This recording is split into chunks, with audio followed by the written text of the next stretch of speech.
Today, amongst many things, Baba is underlining that just like Baba is the highest on high, but Baba is the simplest and the incorporeal and the egoless, Nirakari, Nirankari. So Baba says that we children also have to be simple, incorporeal, and egoless like the Father. Now you see, it is said it is very difficult to be simple because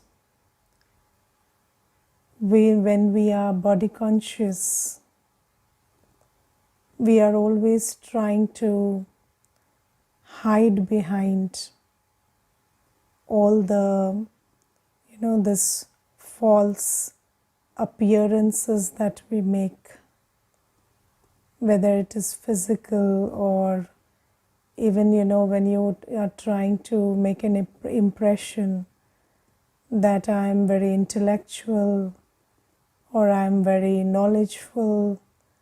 So all of those things we do because we are very body conscious, and these are like bandages that you have to tie around yourself so that nobody sees the real you.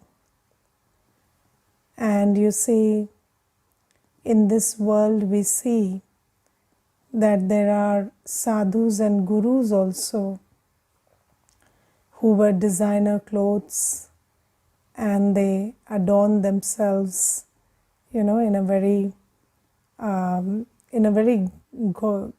gaudy way, and they would just wear that and carry themselves like that. But if you look at Brahma Baba, now that we are in the Avyakt Mass celebrating the life of Brahma Baba, you see, Brahma Baba in his Lokik life, he was a very wealthy man. He was really wealthy and he had all the resources. And I remember I once saw a picture of Brahma Baba from his Lokik life, and he is wearing a suit pant in that, and he looks like a very somebody with a great personality, and not just personality as in the inner one, but the external also he carried very well. But when Shiv Baba entered and Brahma Baba started realizing who he is, what is his purpose, and everything that Shiv Baba shared, so Brahma Baba switched to a very simple lifestyle. And Brahma Baba always wore that kurta pajama or dhoti kurta, very simply clad. And why did Brahma Baba choose that? Because you see, some days back we conducted an event for the youth, and then we were talking about these needs these days. It's not like people are just not adopting a simple lifestyle, but it has become like you need this. You need followers, you need subscribers, you need social media hype, you need money, you need power position. It has become like that. So where does this neediness come from? This neediness emerges from emptiness. And if there is a hollow inside, you cannot do away with the needs outside. Yes, and there is one brother, and he was sharing that he styles his hair in a particular manner, and he's young. And then the Didi in the center, she said, you have to change your hairstyle. You are not, you don't look like a BK. And he couldn't do that. And then he stopped going to that center. So, you see, this is what we are talking about, that, it's not that I don't want to do it or something, but the language today we speak is I can't do it. Very little things. I've seen marriages break up because the bride is not allowed to wear suit. The bride is not allowed to wear jeans or suit or pants, and then they say you wear a sari, and then the bride can't do that, and then they say we can't live in this marriage. And I remember there was this one couple who came and they said that, and I said, is that the only issue? So they said, yes, that's the only issue, and we are going for a divorce because of that. And you see, these adjustments or giving up on your idea of how you want to dress or how you want to live your life, what things you need, what comforts you need around you, these ideas are becoming very people are becoming very strict about them. Why? Because there is a lot of hollowness inside. And then when the core is hollow, then these external things that you're holding on to for stability, they become really important. But when you develop the core that is your spiritual strength, then these things don't matter. And you see, even with regard to food, there are many people who take a lot of effort to have very elaborate food, not just dress, but every aspect of lifestyle. And I remember there was one Mata, she said that my husband likes the lunch and the dinner to be a 10-course meal every day. And so I get that ready every day. And then so I said, but your husband is a diabetic, and does he really indulge in that 10-course meal? So he said, even if he doesn't, maybe he'll take just one bite, but he wants it to be arranged every day.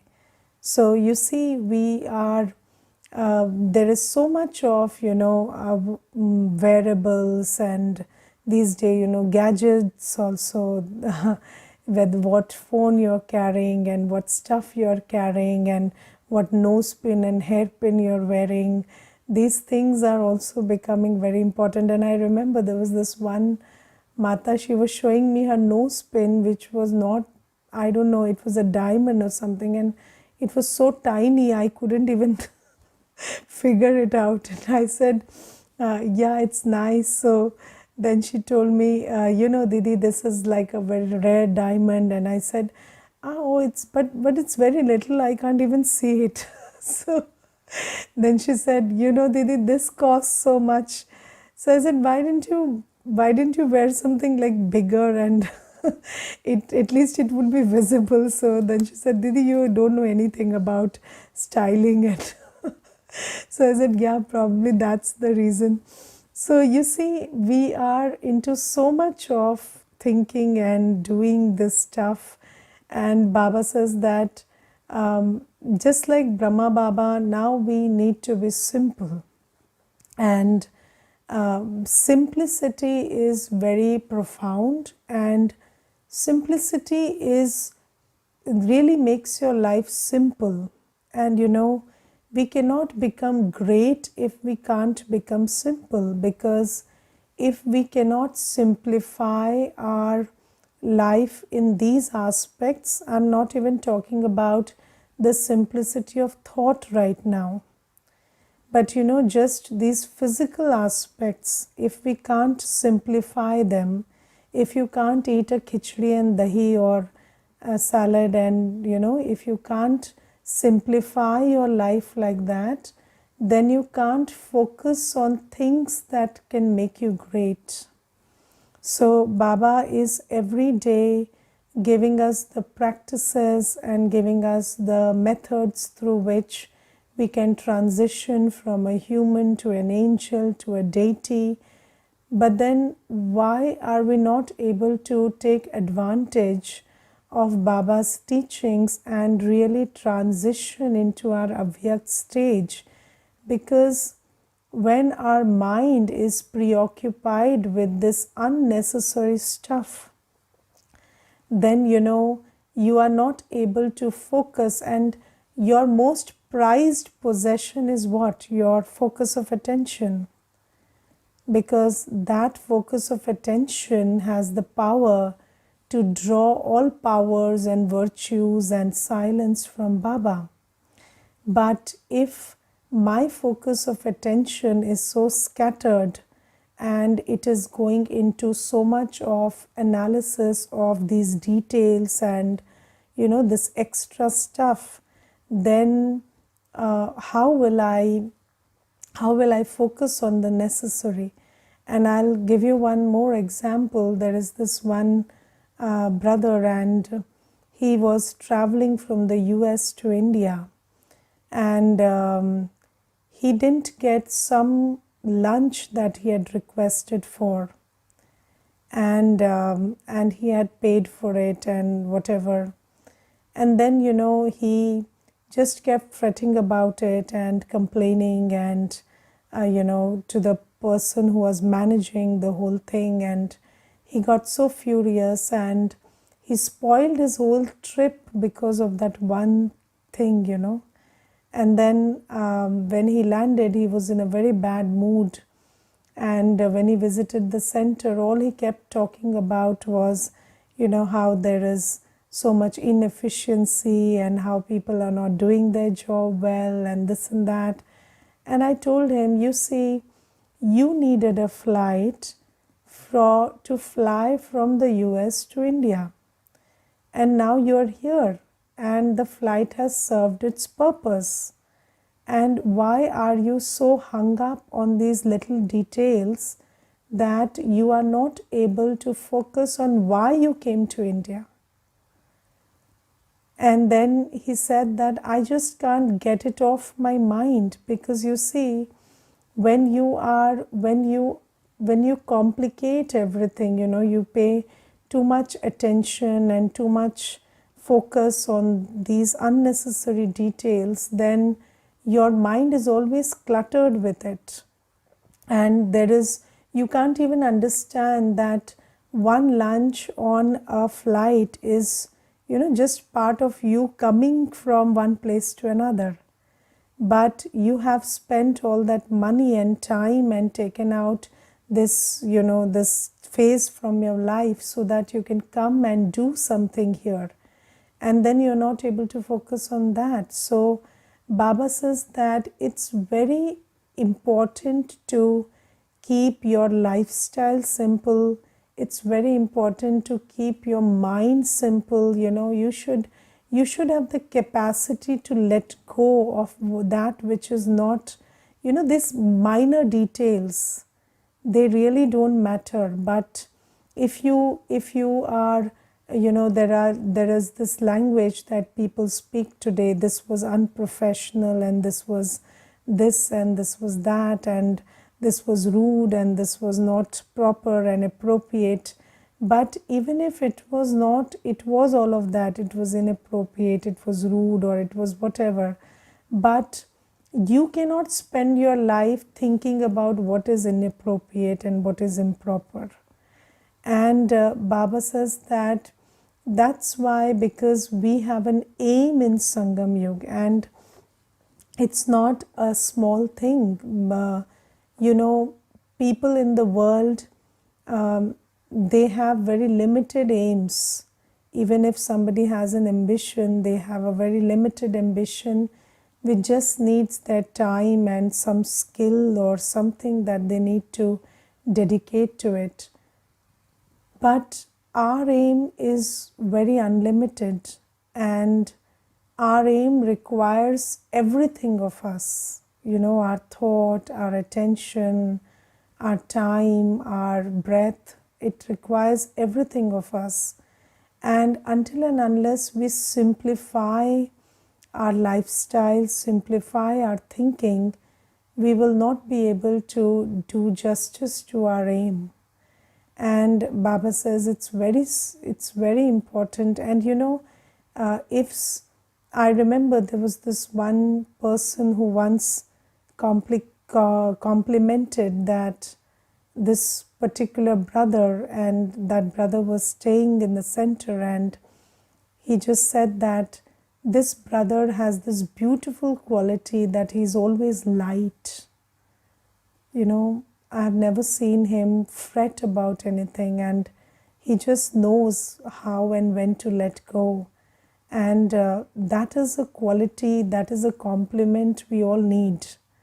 And that is something that should reflect in us. So we should be light in the physical way in which we conduct ourselves. So there shouldn't be a lot of should be like this, should be like that, and it should be simple. And then the other stuff which is also in the mind space, we have to let go of the unnecessary details. But how do we do that? The only way to do that is to be full inside. Because when there is hollowness inside, even if you want to be simple, in the name of being perfect or meticulous, or in the name of being, some people just say, I just like to take care, or I'm not very, I'm not somebody who is careless about things. So in the name of all these things, you will start complicating everything if you are not full inside. So the most important thing is, with what Baba's teachings, we develop an inner core which is so full, so strong, that we can be simple, and simplicity is powerful and great, and we are able to have that virtue in our life. And then Baba says that Baba is incorporeal and egoless. So we also have to be very egoless. I remember there was this one thing I read about Brahma Baba, that once there was a child, and Baba was, Baba told him to do something. He gave some direction to the child, and that direction was not followed through. And when Brahma Baba asked why didn't that happen, then he just snapped and he said, I have a lot of work, and you don't understand. You're giving work to somebody who already has work, and then you're not giving it to the other person who is sitting. And he just snapped. And then, Brahma Baba, he just, in that moment, Brahma Baba just said that, okay, child, if you don't like Brahma Baba telling you something, then Baba won't tell you anything. And Baba did not mind it. Baba did not take offense at it. And he just, with a lot of humility, he said that if the child doesn't want instructions, then Baba won't give it. And in that moment, that child had a turn around, and then he said, no, Baba, I'm sorry, and I shouldn't have talked like this. So you see that in this world, most things are not happening because of the war of ego. And one person in a fit of ego, they say something, and the other person says, okay, then I'll show you how you don't do it. And then they also start, then that whole ego battle starts. But then Brahma Baba didn't have that ego, and he just, when somebody showed their ego, and now when we think about it, Sometimes you feel that maybe in Brahma Baba's time everything was perfect and children were very well behaved and they would never do such a thing. But it's not like that, when uh, the tendency of a human being is that they tend to they tend to be themselves, be their sanskars whenever they are in close relationships. And in when you're living the life in the yajna, then obviously you are in very close relationship with seniors, be it seniors or be it Brahma Baba. And then you forget that these are my sanskars. You start justifying everything and being rude and all of that stuff. So I just shared that incident because I want you to know that these things happened when Brahma Baba was there in his sakar form, and children did not have the boundary about what to say, what not to say then also. And it was not easy for Brahma Baba to be Brahma Baba.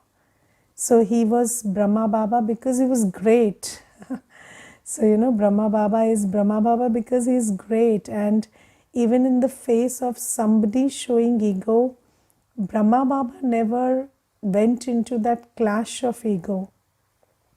So he never said, I am the senior most here and how dare you not listen to me. So he never spoke that language, or that was not his personality. And because of his egolessness, so you can only make the other one that which you are. So if you have a problem with somebody's ego, you cannot teach them humility by showing your ego.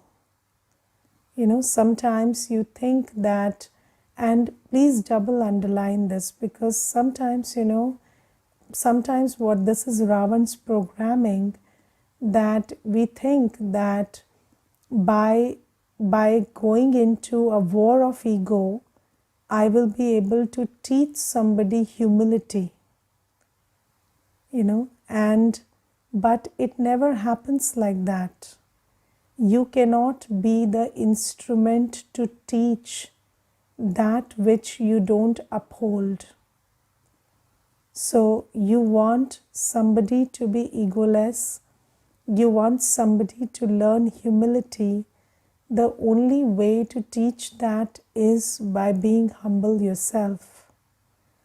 And if somebody is showing their ego and you are going into that war of words, or you are going into how dare you, I'll show you, then you cannot teach them egolessness or humility ever.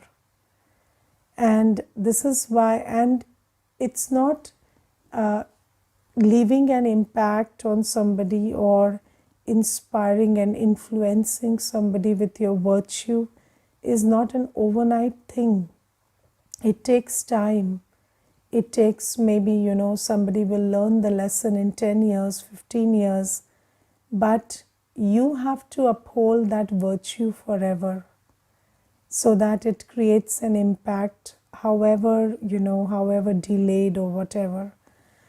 So Baba tells us that just like Brahma Baba was a living example of how simplicity and egolessness and looks like in action, we children also have to be like that. And I remember there was this one episode where there was somebody from the Lokik world, somebody who was a big shot, and then they had gone to Madhuban.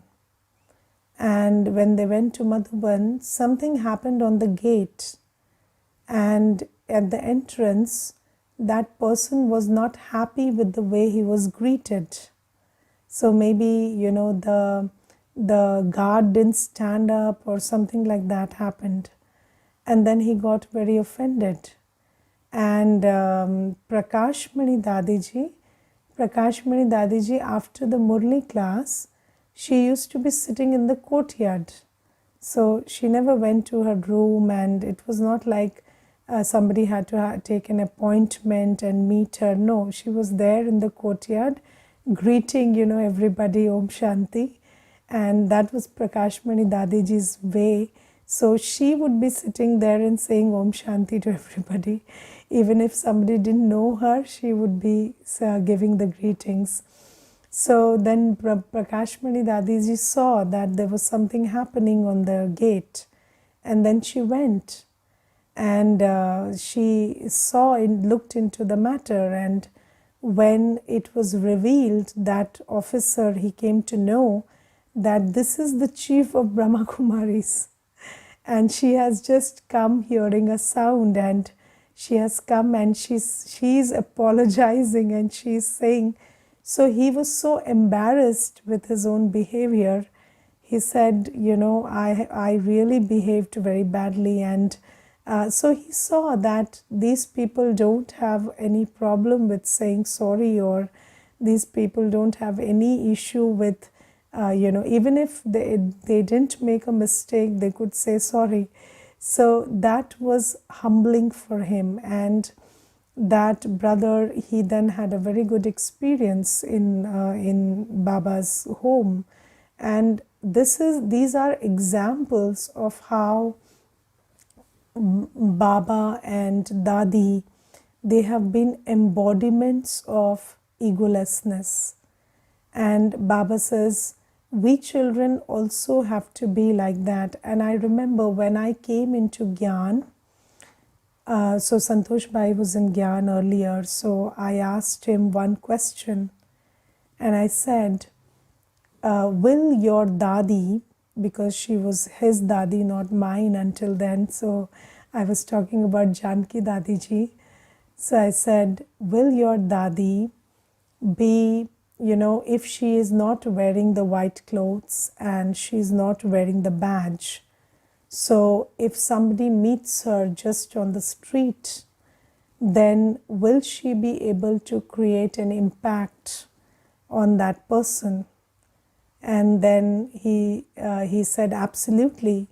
So I said, but I think that that's not possible. So it's because you are in this attire and stuff, and then only you can create an impression. But so he said, of course I can't prove it to you, but you see, you wait and watch.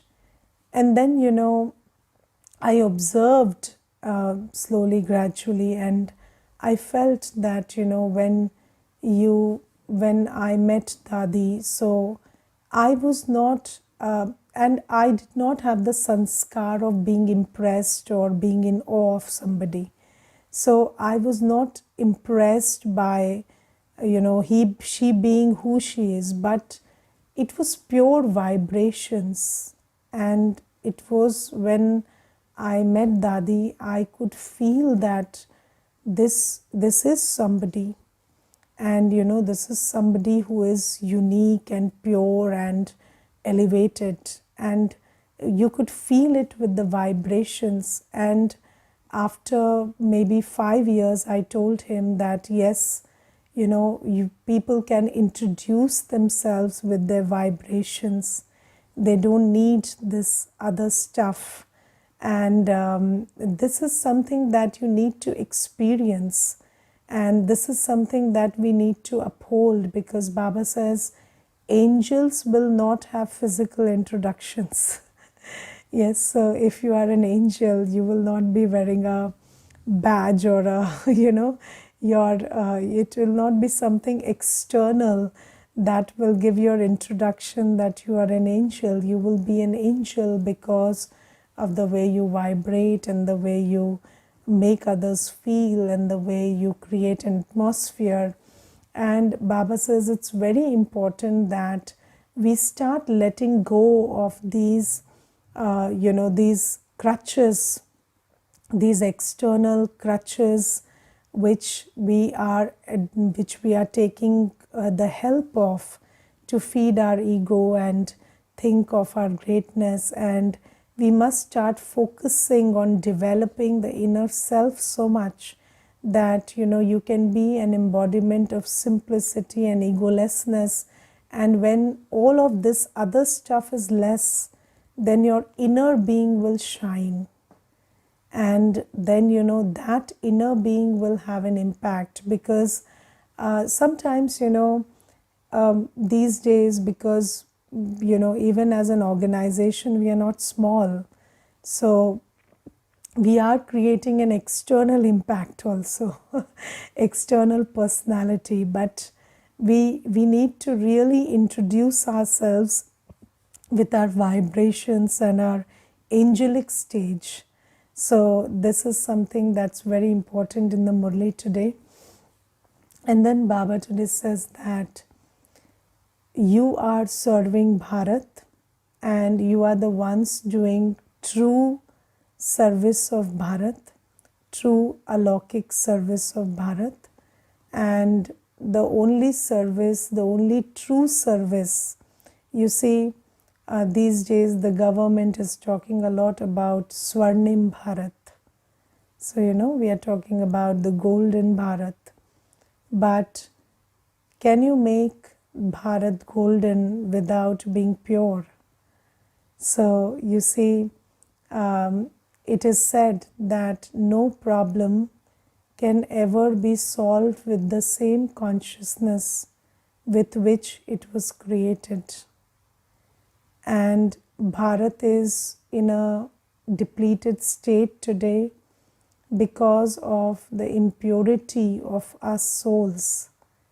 And Baba says that you want to transform the Bharat into golden aged Bharat, then the only method to do that is to be pure and make pure. So Baba says, although there is a lot of effort being made by many institutions, governments to change Bharat into Swarnim Bharat, but you are the ones doing that job really, doing that seva really. And what is our seva? So we are using our body, mind and wealth to be pure and make everyone pure. And Baba says you are really doing this seva for Bharat, you are doing it for the government, and even if nobody understands it, you have to never forget that you have taken up a big responsibility on your shoulders. And do you know that people who have big responsibilities, somebody who is a big government official, they have a lot of pride and intoxication about the work they do. And Baba says, do you stay in that pride and intoxication that I am on a very big service? And do you value your service, your time, your life? Because your life, your time, your service is what is going to make Bharat Swarnim Bharat. So it's very important that, because you see, we may be great, but a great person in ordinary consciousness is an ordinary person. So Baba says you are great, but you also have to keep that in your awareness and pay attention to who you are and give importance to the work you do and do it constantly. And never think that, people think there is this one Kumar and he's not doing any job as such, but he's a good yogi. He meditates and he does seva, and he always keeps telling me, I feel very low, that I'm unemployed. And I told him, no, you are not unemployed. Your definition of employment is very twisted. So you think only when you serve a human being you are employed, and if you're serving Baba you're not employed, but you are employed. So he said, and I said, does Baba not feed you or clothe you, or what is the problem? Are you sleeping hungry? No. So you are being provided for, and Baba is taking care of you, and you are doing Baba's seva. But why don't you understand the importance of what you're doing? And then he said, yes, yes, but. So I said, you see, this is the problem. You may be great, but then if you don't understand what is great and what is ordinary, then you are as good as ordinary. So Baba says, you must take a lot of pride in, and you must stay in that intoxication of who you are. Even if nobody else understands who you are and what is the work you're doing, you must never forget who you are and what is it that you're doing. Okay, Om Shanti.